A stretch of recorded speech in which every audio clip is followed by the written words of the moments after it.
What's good, Jerusalem? Josh here. We got a lot going on today, so let's get right to it. For your warm-up today, I want you to grab a light implement. We'll do some L-flies, maybe 10 or 15 reps. You will then do some single leg scale, slow controlled bracing, squeeze your butt, point your toe. Let's go for about 10 of those on each leg, and then we will do front scales. Again, bracing, make sure you're not wiggling around or leaning backwards. Simply lift your leg up. All right, so point your toe first, squeeze, lift. Hold it for a second and back down, 10 on each leg. And finally, one that I invented, side leg scales, I guess, side scales, and and you can really have a nice contraction in that medial glute when you come out to the side. So that's an area which you may want to strengthen. So we got 4 exercises. We'll do 10 reps. Couple rounds of that. Workout of the day, we have some beautiful strength work. Unilateral work, that means using one side of your body, whether it's your arm or your leg or whatever. That is super important for developing symmetry and balance. So what we're going to do today is we're going to start with a upright row, leading with the elbow coming up high. You're going to do 5 reps, right?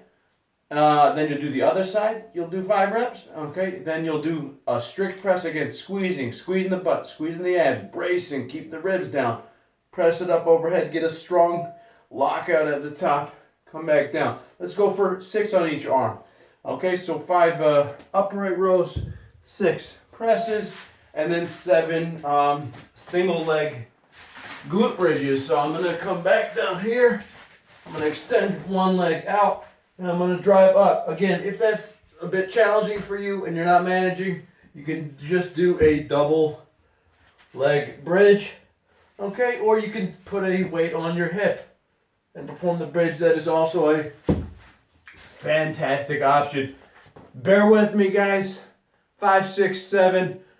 Every 2 minutes you'll perform that sequence for 6 rounds, so a total of 12 minutes. Now, I have no idea how much weight you have at home, so those numbers may not be correct based upon the implement you have, so feel free to add reps or decrease if you feel that it's too challenging or not challenging enough. Of course, you can do it with a backpack. You can do the press with a backpack as well. That's a little trickier in terms of balancing it, which actually is a good thing, or you can go press this way. It will be easier for you. But not a problem if you do not have dumbbells with you. Let's talk about the workout of the day. We have a great workout. It's 3 5-minute rounds separated by a 1-minute break, okay? And you're going to do double swings with 2 dumbbells, right? So, boom. We're going about eyeball level or a little higher. Keep the chest up. Keep the weight planted in your heels.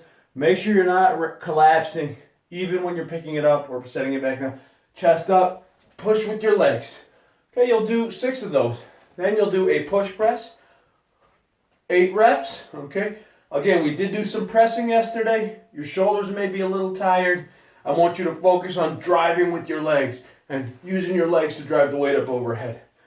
You'll do 8 push presses, and then you'll do 10 up downs. That's just the cherry on top of this workout, those 10 up downs. Get a pace going, whether it's 3 seconds a rep, 4 seconds a rep, 2 seconds, whatever it is. You can do, make sure you're bracing and just hands down. Especially at the bottom, make sure your body's in a flat, straight line. And then standing up, you can also do a stepping version. And I can even put this back knee down and step up and just perform basically a functional up, down. If you're doing that, try to alternate legs. So the super accessible exercise, 3 rounds, 5 minutes each. You're done that, I want you to do some core work. We're gonna work the V sit position. Okay, so that's here. Okay, you can get with the hands on the ground, the hands off. Again, you can make this easier or harder. You can do 1 leg.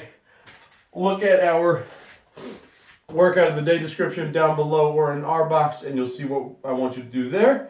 And finally, most important, please do not skip the couch stretch at the end. This is maybe the most important part. I'm using a chair here, which gives me support. The basic couch stretch is going to be one leg back, like this. Okay, squeeze the butt, spend a minute on each side, and if you need to, you can put the leg up, squeeze the butt, drive the hips forward, spend a minute on each side. We'll see you tomorrow. Have a wonderful day and a great weekend.